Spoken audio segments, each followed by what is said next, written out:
আল্লাহর রাসূল সাল্লাল্লাহু আলাইহি ওয়াসাল্লাম জিজ্ঞাসা করেন, তুমি কে? আমাকে সালাম দিলে, তুমি কে বলো?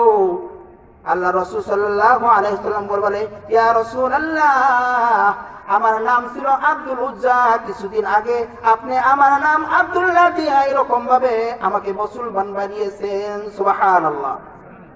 হযরত রাসূল কারীম সাল্লাল্লাহু আলাইহি ওয়াসাল্লাম বলেন, আমার আব্দুল্লাহ তো এরকম না।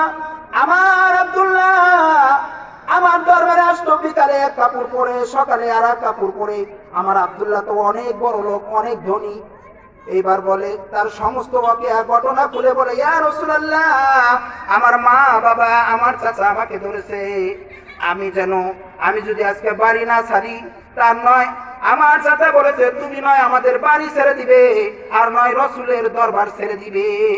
আমার চাচা আমাকে বলে, ইয়া রাসূলুল্লাহ, আমি বলেছি, হে আমার চাচা মা বাবা, তোমরা শোনো, তোমরা যদি আমাকে এই দুনিয়াও ছাড়তে পারো, তবু আমি আমার রাসূলের দরবার ছাড়বো না। আল্লাহু আকবার। কেমন সাহাবী আসলে ঈমানওয়ালা ছিল। এবার কয় ঠিক আছে, আমি বাড়ি থেকে চলে যাই। আব্দুল্লাহ রাদিয়াল্লাহু তাআলা বাড়ির দিকে যে এরকম রওনা হইছে আল্লাহর রাসূলের দরবারে আসবেন, এমন সময় চাচা ডাক দিয়ে বলে, হে আব্দুল্লাহ দাঁড়াও, দাঁড়াও, তোমার শরীরে যে জামা আছে এই সমস্ত জামা হলো আমাদের টাকায় ক্রয় করা, ওই সমস্ত জামা দিয়ে যাও, আর না তুমি যে আল্লাহর প্রতি ঈমান এনেছো ওই ঈমান ছেড়ে দাও। এখন চাচা মনে করছে যদি ওর কাপড় রেখে দেই হয়তো বা লজ্জায় রাসূলের দরবারেও যাবে না, ঈমানও ছেড়ে দিবে। হযরত আব্দুল্লাহ রাদিয়াল্লাহু তাআলা এক এক করতে সব জামা নিজের শরীর থেকে খুলে দিলেন।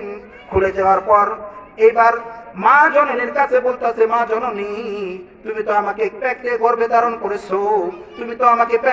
ধারণ করেছো, সকলে আমার জামা খুলে রাখতে পারে, কিন্তু তুমি তো রাখতে পারো না।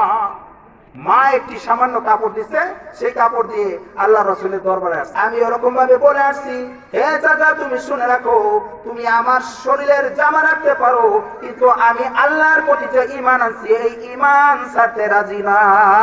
আল্লাহু আকবার। কেমন ঈমানওয়ালা ছিল।